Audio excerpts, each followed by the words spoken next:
Human health and disease और microbes के important question और याद करने की ट्रिक दोनों करते हैं। तो देख यार कैसा करना है। सबसे पहले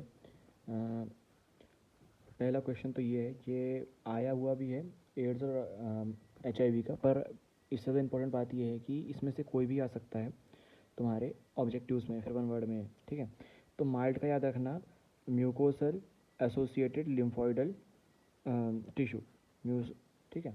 CMI का हो जाएगा सेल मीडिएटेड इम्यूनिटी, एड्स का हो जाएगा acquired immuno deficiency syndrome, N से हो जाएगा नेशनल, A से हो जाएगा एड्स, C से हो जाएगा कंट्रोल, O से हो जाएगा ऑर्गेनाइजेशन, H से हो जाएगा ह्यूमन, I से हो जाएगा इम्यूनो डेफिशिएंसी और V से हो जाएगा वायरस। माइल्ड का एक बार फिर से देख लेना, म्यूकोसल एसोसिएटेड लिम्फोइडल टिश्यू, ठीक है। तो ये याद कर लो। फिर दूसरा याद कर लो, प्राइमरी और सेकेंडरी लिम्फोइडल ऑर्गन। तो प्राइमरी लिम्फोइडल ऑर्गन दो ही होते हैं, बोन मैरो और थाइमस। सेकेंडरी कौन कौन से हैं? स्प्लीन याद रखो, टॉन्सिल याद रखो, लिम्फ नोड्स याद रखो। इसके अलावा इसके अलावा माल्ट याद रखो, माल्ट याद रखो, ठीक है। और ये पेयर्स पैचेस भी याद रख लो, पेयर्स पैचेस। तो सेकेंडरी कौन कौन से हो जाएंगे? Spleen, tonsil, lymph nodes, pair patches और माल्ट। माल्ट क्या है? ये, ठीक है। मेटास्टेटिस क्या होता है ये याद कर लो, ठीक है, आ सकता है। देखो बेसिकली यहाँ से लिखना शुरू करो। मेलिगेंट ट्यूमर्स होते हैं जो कि do not remain restricted to their place only, ठीक है, मतलब कि अपनी जगह पे रिस्ट्रिक्ट नहीं होते हैं। इनमें जो सेल्स होते हैं, they are cells called neoplasma move to newer places, this process is called metastasis. इसका क्या लिख देना, दिस इज कॉल्ड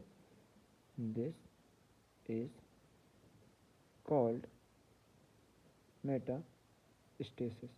बस ये हो गया, ऑब्जेक्टिव सारी करना। एड्स कैसे कैसे होता है? तो एड्स के दो याद रख ले, तो सेक्सुअल कांटेक्ट होता है इन्फेक्टेड पर्सन के साथ, तुमने कर लिया तो हो सकता है विथ इन्फेक्टेड पर्सन। तो पहला पॉइंट ये हो गया। दूसरा याद रख लो कि by transfusion of contaminated blood और ब्लड प्रोडक्ट्स, मतलब कि अगर आपके अंदर किसी ने कंटेमिनेटेड ब्लड डाल दिया या फिर ब्लड की कोई चीज़ डाल दिया तो हो सकता है। इसके अलावा सिरिंजेस और ड्रग्स वगैरह याद रख लेना, और न्यू बॉर्न बेबी से बच्चे को हो सकता है। लेकिन आपको दो पॉइंट याद रखना है, ये दो तो ऐसी इन्फॉर्मेशन के लिए बता दिया मैंने। अब आ जाओ यहाँ पर, व्हाट इज़ एलर्जी। एलर्जी बहुत ये इंपॉर्टेंट क्वेश्चन है, बहुत ज़्यादा, सबसे ज़्यादा आने के चांस लगते हैं मेरे को इस चैप्टर से इसके। तो एलर्जी का ये बेसिकली क्या होता है? एक एग्जाजरेटेड रिस्पॉन्स होता है इम्यून सिस्टम का। तो आपको यहाँ से लिखना है, it is an exaggerated response of the immune system to certain antigen present in the environment is called an allergy. यहाँ से लेके यहाँ तक, ठीक है, ये हो गया आपका। फिर आपको यहाँ से लिखना है, यहाँ से यहाँ तक का हो गया। फिर इट मीन्स यहाँ से लेके पहली लाइन से लेके यहाँ तक लिखो, फिर लिखना द सब्सटेंस टू। एक सेकेंड है ना, मैं हाईलाइटर लेकर आता हूँ, हाईलाइट करने में मज़ा आता है।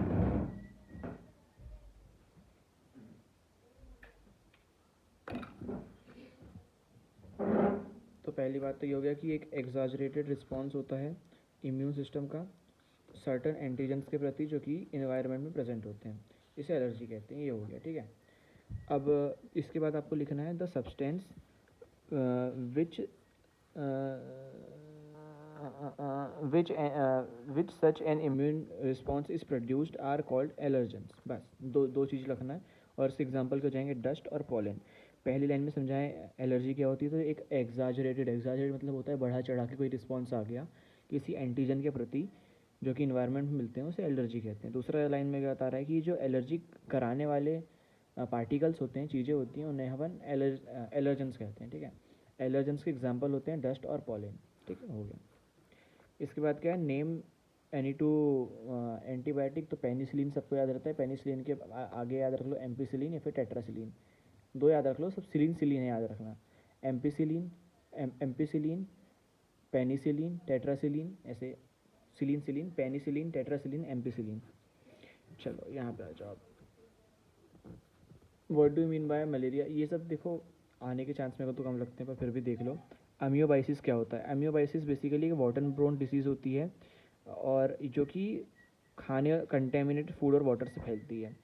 तो ये इतना सा दो लाइन का ये पूरा याद कर लेना कि वाटर बोर्न डिसीज़ है और कंटेमिनेटेड फूड और वाटर से आती है। मलेरिया भी क्या है? ये वेक्टर बोर्न डिसीज़ है। वाटर बोर्न का मतलब है कि वाटर में पनपती है ये डिसीज़, ठीक है। और कंटेमिनेट मतलब कंटेमिनेट का मतलब होता है गंदा, गंदा खाना या पानी से आती है।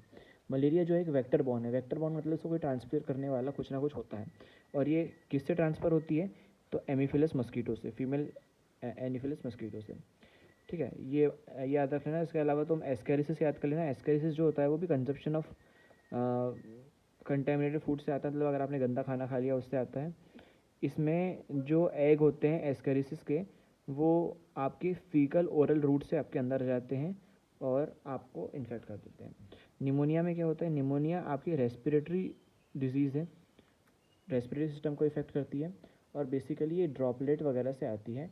लेकिन कभी कभी यूटेंसिल, मतलब यूटेंसिल, ड्रॉपलेट मतलब होता है बूंदें, किसी ने छींका और आपने उसकी बूंदें सूंघ ली तो आपके रेस्पिरेटरी सिस्टम में जाके लफड़ा करती हैं। और यूटेंसिल्स वाला क्या होता है, यूटेंसिल्स का मतलब होता है जैसे कि चम्मच आपने किसी ने खाया, उसी से आपने भी खा ली चम्मच से, तो आपको हो सकता है। उतना इंपॉर्टेंट नहीं है पर फिर भी बता दिया मैंने कि अगर कुछ आ गया तो आपसे बन जाए, और मोस्ट लाइकली इससे ऑब्जेक्टिव में आएगा ना कि डायरेक्टली आएगा। ठीक है, चार्ज में लगा दूँ मैं एक बार फ़ोन को।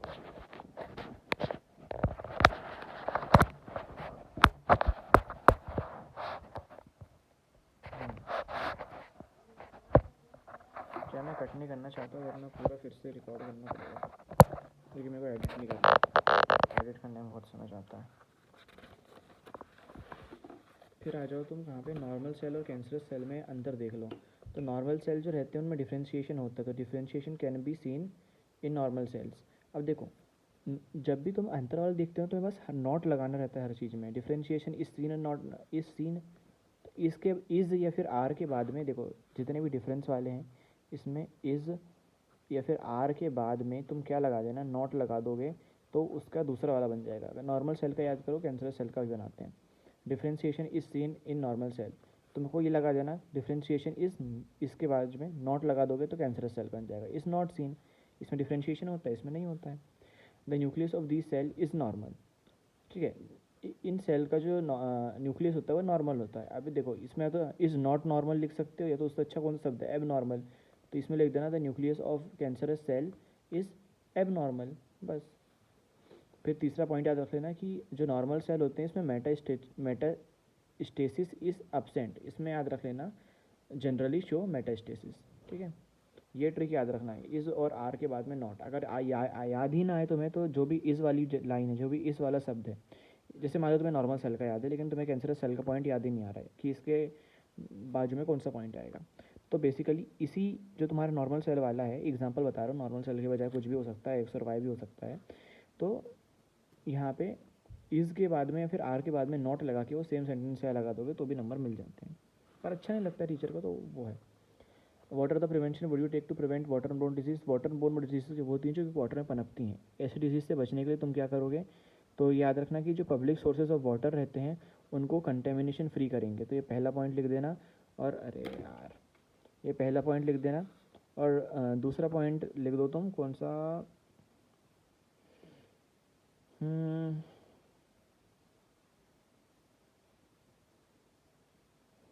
तीसरा पॉइंट लिख देना, keeping the water and eatables properly covered. ये दो पॉइंट जितना ब्लू ब्लू कर रहा हूँ, 2 पॉइंट लिखना, क्योंकि 2 नंबर क्वेश्चन आएगा 2 पॉइंट लिखोगे, है ना। इसमें 3 पॉइंट इसलिए याद दिला दिया हूँ क्योंकि अगर तुम भूल गए तो क्या करोगे। ठीक है, अगर तुम्हें अच्छे से वीडियो देख रहे हो तो बताओ कि जो 2 फन ने एंटीबायोटिक्स का नाम याद किए थे उनके नाम बताओ। 3 तक तुम्हारा समय है, लिख दो कमेंट्स में, फिर मैं बताता हूँ थोड़ी देर में। फिर ये क्वेश्चन नंबर 6 बहुत इंपॉर्टेंट है, बेसिकली 2023 में आया। इसमें पूछा है कि what motivates youngster to take alcohol drugs, मतलब कि और what are the major useful for the prevention and control. Basically कि ड्रग्स को मोटिवेट, यंगस्टर्स को मोटिवेट क्यों होते हैं ड्रग लेने के लिए। अगर मोटिवेट वाला क्वेश्चन आया तो ये ऊपर के 2 पॉइंट लिखना, और अगर ऊपर के 3 पॉइंट लिखना, और अगर व्हाट आर द मेजर्स, मगर मेजर्स पूछ लिया, मेजर मतलब होता है तरीके, टू प्रिवेंशन, प्रिवेंशन मतलब रोकना, तो कौन कौन से तरीके हैं इसे रोकने के लिए, तो उसके लिए नीचे वाला लिखना। ठीक है, तो पहली बात पीयर प्रेशर हो जाता है। पीयर प्रेशर मतलब कि पीयर मतलब होते हैं दोस्त, दोस्तों का प्रेशर। दूसरा क्या होता है, फैमिली प्रॉब्लम्स हो जाती हैं घर पे। फिर क्या होता है, तुम्हें क्या रहता है, स्केप फ्रॉम रियलिटीज़। 3 पॉइंट लिखना। ठीक है, peer pressure, escape from realities, family problem, ये हो गया। छोटे छोटे पॉइंट दिख रहे हैं पर एक 2 3 करके लिखना और मिल जाते हैं नंबर, चिंता मत करना। और चौथा पॉइंट लिख देना, curiosity and desire to do something new. Curiosity मतलब ये होता है कि चुल होती है कुछ नया करने की। प्रिवेंशन क्या करना है, learn to say no under peer pressure and emotional blackmailing by friends. जब दोस्त, प्रिवेंशन मतलब रोकना कैसे, तो रोकोगे कैसे मैंने आपको, नहीं बोलना सीखो कब, जब आपके दोस्त आपको फोर्स कर रहे हो और इमोशनल ब्लैकमेल कर रहे हो। और इसके अलावा क्या करो आप, use energy in constructive and positive work, जो भी आपकी एनर्जी है उसे कंस्ट्रक्टिवली और पॉजिटिवली यूज़ करो अच्छे काम के लिए। जितना हाईलाइट करो उतना ही लिखना, नंबर मिल जाएंगे, कोई ये मत बोलना छोटा आंसर है भाई, जितना ज़रूरी है उतना ही बता रहा हूँ। ये वाला क्वेश्चन इंपॉर्टेंट है लेकिन तुमसे याद नहीं हो पाएगा तो इसे रहने दो। ये अच्छा है, describe the structure of antibiotic with the level diagram, पर ये भी एक क्वेश्चन, इसको भी रहने दो, ये भी 2020 में आया था, आई डोंट थिंक ये आ सकता है। ये आ सकते हैं एंटीबायोटिक, क्यों, क्योंकि ये 2022 में भी आया हुआ है, तो I think it can be repeated. Antibiotics क्या होते हैं, एंटीबायोटिक्स ऑर्गेनिक सब्सटेंस होते हैं जो कि जनरली प्रोड्यूस होते हैं, प्रोड्यूस्ड बाय माइक्रो ऑर्गेनिज्म, जो कि या तो बैक्टीरिया को किल करते हैं या तो इनहिबिट करते हैं उनकी ग्रोथ को। अगर किसी भी क्वेश्चन में तुमसे पूछ लिया एंटीबायोटिक्स क्या है करके, ठीक है, एंटीबायोटिक्स क्या है करके तुमसे पूछ लिया, व्हाट इज़ एंटीबायोटिक पूछ लिया, ब्रीफ नोट ऑन एंटीबायोटिक पूछ लिया, उसकी कैरेक्टरिस्टिक पूछ लिया, तो कैरेक्टरिस्टिक पूछ लेना तो तुम्हें पॉइंट में लिखना है, कैरेक्टरिस्टिक का मतलब ही पॉइंट होता है। तो पहला पॉइंट लिख देना ये, किल बैक्टीरिया और इनहिबिट देयर ग्रोथ, एंटीबायोटिक, ठीक है। दूसरा पॉइंट लिख देना ये, antibiotic are used for treatment of bacterial disease, मतलब कि बैक्टीरियल डिसीज़ के ट्रीटमेंट के लिए काम में आती हैं। लेकिन एक बात याद रखना कि एंटीबायोटिक्स वायरस में काम नहीं करती हैं, तो viruses are not affected by antibiotics, ये तीसरा पॉइंट हो गया, ठीक है। अब इंटरफेरॉन्स और एंटीबॉडीज़ में अंतर देख लो। इंटरफेरॉन्स जो होते हैं ये इफेक्टेड सेल के द्वारा, मतलब जिसके ऊपर हमला हो चुका है वो सेल बनाते हैं इंटरफेरॉन्स, ठीक है। तो interferons are produced by cell infected by the virus, ठीक है। और जो एंटीबॉडीज़ होती हैं प्लाज्मा सेल बनाती हैं बी लिम्फोसाइड की, ठीक है। Plasma cell of B lymphocyte make antibodies, ये लॉन्ग टर्म प्रोटेक्शन करती हैं और ये टेम्पररी प्रोटेक्शन करती हैं, ठीक है। तो जितना हाईलाइट करूँ उतना ही लिखना, 2 नंबर में आएगा, काम हो जाएगा तुम्हारा। चार्ट बना के लिखना हमेशा, है ना। अब इनेट इम्यूनिटी और एक्वायर्ड इम्यूनिटी बहुत इंपॉर्टेंट है। इनेट इम्यूनिटी क्या होती है, इनेट इम्यूनिटी और inborn immunity is present right from the time of birth, ये पैदा होते ही तुमको मिल जाती है। एक्वायर्ड इम्यूनिटी क्या है, क्या है ये, acquired immunity is acquired later in life, जो तुम्हें लाइफ में आगे जाके मिलती है। दूसरा पॉइंट क्या याद रखना, in the form of various barriers this type of immunity opposes the entry of pathogens, basically ये बैरियर्स की तरह काम करती है और पैथोजन को आने से रोकती है। जबकि एक्वायर्ड इम्यूनिटी कौन सी होती है, immunity fights with pathogen already entered the body, जो पैथोजन बॉडी के अंदर आ चुके हैं उनसे लड़ती है। फिर आपको कर देना है कि इनेट इम्यूनिटी नॉन स्पेसिफिक होती है, नॉन स्पेसिफिक होती है, और इसमें लिख देना ये वाली जो इम्यूनिटी होती है acquired immunity, it is specific, specific. इसका मतलब बताता हूँ, नॉन स्पेसिफिक मतलब है कि अगर आपने एक बार इनेट इम्यूनिटी, जैसे आपको बचपन से जो इनेट इम्यूनिटी मिलती है वो सारे वायरसेस के लिए होती है। मान लो जैसे HCl है आपके पेट में, तो HCl आपके पेट में जितने भी वायरस है सबको मारेगा। लेकिन जैसे इनेट इम्यूनिटी ये वैक्सीन से जो मिलती है, कोरोना के एक वेरिएंट में ही काम करेगी, दूसरे वेरिएंट में भी काम नहीं करेगी। तो ये स्पेसिफिक नॉन स्पेसिफिक 3 नंबर का ऐसे ही काम हो गया आपका काम हो गया। एग्जाम्पल एक याद रख लेना कि एंटीबॉडीज़ इसमें आ जाती हैं और इसमें तुम्हारा ये आ जाएगा म्यूकोसा, स्किन, ठीक है। स्किन और म्यूकोसा जो है इसका एग्जांपल है, इसका ये एग्जांपल है, ठीक है। जितना मैं हाईलाइट कर रहा हूँ उतना तुम भी हाईलाइट करते चलो, है ना भाई, ये कॉमन सेंस वाली बातें बार बार रिपीट नहीं करनी पड़नी चाहिए। एक्टिव इम्यूनिटी क्या होती है ये भी कर लो, इसके 2 पॉइंट याद कर लो एटलीस्ट। एक्टिव इम्यूनिटी जो होती है ये बेसिकली तुम्हें वैक्सीन से मिलती है, ये फिर कोई इन्फेक्शन से मिलती है। तो antibody developed in the body through infection और वैक्सीन, ठीक है, इनेट। और पैसिव कैसे मिलती है, पैसिव तुम्हें मतलब एक्टिव इम्यूनिटी बेसिकली है, तुमने कोरोना की वैक्सीन लगवाए, पैसिव इम्यूनिटी है पैरासीटामोल की गोली, पैसिव को याद रख लो पैरासीटामोल की गोली से। तो एक बात बताओ, पैसिव जो पैरासीटामोल की गोली है ये क्या तुम्हारे अंदर एक बार खा ली तो कि ज़िंदगी भर तुम्हें बुखार नहीं आया क्या, ऐसा तो नहीं होता है, मतलब कि एक बार ही काम में आती है। और एक बात बताओ, ऐसा होता है कि तुमने पैरासीटामोल आज खाया और तुम्हें कल सुबह आराम मिल, मतलब कि 2 दिन बाद आराम मिल रहा है, ऐसा नहीं होता, तुरंत आराम मिलता है, ठीक है, ये बात हो गई। इसके अलावा एक बात बताओ कि कभी कभी पैरासीटामोल खाने से हेडेक वगैरह भी चालू हो जाता है, तो इसका कुछ साइड इफेक्ट होता है क्या, हाँ होता है, ठीक है। तो अब इसी के ऊपर देखो, तो पैसिव इम्यूनिटी जो होती हैं ये injected on to the body of person, ये इंजेक्ट की जाती है, मतलब कि तुम इंजेक्ट मतलब इंजेक्शन नहीं होता है ना, इंजेक्ट मतलब अंदर डालना, तो गोली भी तो अंदर डाल देना गले के अपने। तो पैसिव इम्यूनिटी क्या होती हैं, इट शो क्विक इफेक्ट, जल्दी जल्दी काम करती हैं। पैसिव इम्यूनिटी कौन सी होती है, not remain effective for long time, मतलब कि ज़्यादा टाइम तक इफेक्टिव नहीं रहती है। इसके अलावा क्या करती है, मे कॉज सीरियस रिएक्शन, कभी कभी रिएक्शन करवा देती है। और देखो एक्टिव इम्यूनिटी, तुम्हें कोरोना की वैक्सीन लगी है तो तुमने एक ही बार लगवाया, एक बार बूस्टर डोज लगवाया और कब से काम कर रही है, तो बेसिकली ये जो है इफेक्ट बहुत लास्टिंग टाइम का, मतलब बहुत टाइम तक लास्ट करता है। ठीक है, अब देखो इसमें भी वो ट्रिक लगा सकते हो, effect of this active immunity is lasting. अब इसके आगे नॉट लगा दोगे तो इसका पॉइंट बन जाएगा, is not lasting. It is safe और हार्मलेस इम्यून रिस्पॉन्स, ये सेफ और हार्मलेस होता है, ये याद रख लेना। हो गया 3 पॉइंट तो होगा, 1 2 3 1 2 3, ठीक है। चलो 4 पॉइंट है, लेकिन तुम कोई भी 3 याद रख लेना, आएगा 2 नंबर के लिए बस। थोड़ा जल्दी जल्दी करना पड़ेगा, 15 मिनट हो गए हैं और करना हुआ नहीं अभी तक, क्यों? ये तो नहीं, ये नहीं आ सकता, ये आ सकता है बॉडी से HIV वगैरह। तो HIV का फुल फॉर्म अपन ने याद कर लिए हैं, तो HIV का पैथोजन क्या होता है, ह्यूमन ये याद रख लेना। डायग्नोस्टिक टेस्ट याद रख लेना, एलिसा होता है, एलिसा का फुल फॉर्म जरूरी है तो याद रख लेना, एंजाइम लिंक्ड इम्यूनोसॉर्बेंट ऐसे। इसके सिम्टम 2 याद रख लो, डायरिया और वेट लॉस। डायरिया मतलब कि लैट्रिन लग जाती है और वेट लॉस मतलब कि वेट लॉस। प्रिवेंशन क्या है, इसका कोई क्योर वगैरह नहीं है, ठीक है। तो बेसिकली क्या इसके प्रिवेंशन क्या है, अब आता है प्रिवेंशन के लिए। प्रिवेंशन कैसे लिखना है, प्रिवेंशन है इसके अवॉइडिंग सेक्स विद स्ट्रेंजर्स, यही ये है, and free distribution of condoms. 2 point लिख देना, ये पहला पॉइंट, ये दूसरा पॉइंट, कि स्ट्रेंजर के साथ सेक्स नहीं करना है, दूसरा फ्री डिस्ट्रीब्यूशन करना है कॉन्डम्स का, ठीक है। हाँ, अगर तुमसे पूछे कि कैंसर का डायग्नोसिस कौन से टेस्ट से होता है, तो ये याद रख लो कि कैंसर का डायग्नोसिस बेसिकली बायोप्सी से होता है, ठीक है। फिर आता है कैंसर का treatment of cancer. Treatment of cancer आ सकता है क्वेश्चन, कि ये 2023 में क्वेश्चन आया, इसमें लिखा नहीं पर आया जरूर है। तो ट्रीटमेंट ऑफ कैंसर कैसे कैसे हो सकता है, एक तो सर्जरी से हो सकता है, एक रेडियोथेरेपी से हो सकता है, कीमोथेरेपी से हो सकता है। सर्जरी में क्या होता है, affected part of body is surgically removed, बस ये हो गया, ये इतना ही लिखना है इसमें। और रेडियोथेरेपी में कितना लिखना है, देखो ट्रीटमेंट ऑफ कैंसर आया तो लिखना है ट्रीटमेंट ऑफ कैंसर, फिर आपको लिखना है following method are used for the treatment of cancer. पहला पॉइंट लिखोगे surgery, affected part of body is surgically removed, आपने जो पार्ट अफेक्ट था उसको निकाल दिया, जो आपका हिस्सा अफेक्टेड था उसको निकाल दिया।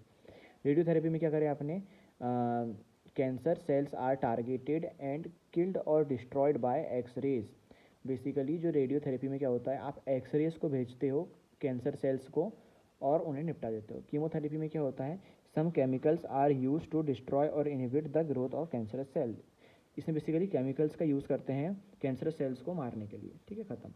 अब आ जाएगा व्हाट इज़ एंटीजन। एंटीजन क्या होता है, पहली बात तो याद रख लो। एंटीजन का मतलब, the literal meaning of antigen is antibody generating. Antigen का मतलब ये होता है जो एंटीबॉडी जनरेट करवाते हैं, ठीक है। फिर आपको 3 पॉइंट लिखने हैं इसमें। पहला पॉइंट ये आ जाएगा अपना, अरे यार एक तो पेन नहीं चला रही है, शिट, पेन लेके आता हूँ।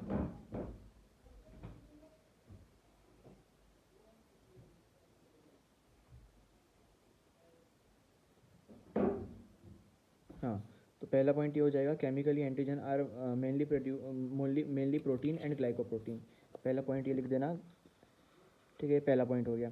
फिर दूसरा पॉइंट क्या लिखना है, this antigen stimulate immune system to produce antibody. Basically पहला ये केमिकली एंटीजन जो होते हैं प्रोटीन और ग्लाइकोप्रोटीन के बने होते हैं। दूसरा पॉइंट लिख देना, जो एंटीजन होते हैं ये बेसिकली स्टिमुलेट करते हैं इम्यून सिस्टम को एंटीबॉडी बनाने के लिए। और तीसरा पॉइंट लिख देना आप कि एंटीजन की एग्जांपल लिख देना। तो एंटीजन की एग्जांपल में क्या क्या आ जाएगा, बैक्टीरिया की सेल वॉल आ जाएगा। फिर तीसरे पॉइंट में लिख देना एग्जांपल ऑफ एंटीजन, ठीक है, एग्जांपल करके लिख देना, cell wall of bacteria, nucleic acid, 2 example हो जाएंगे, ठीक है। तो ये क्वेश्चन का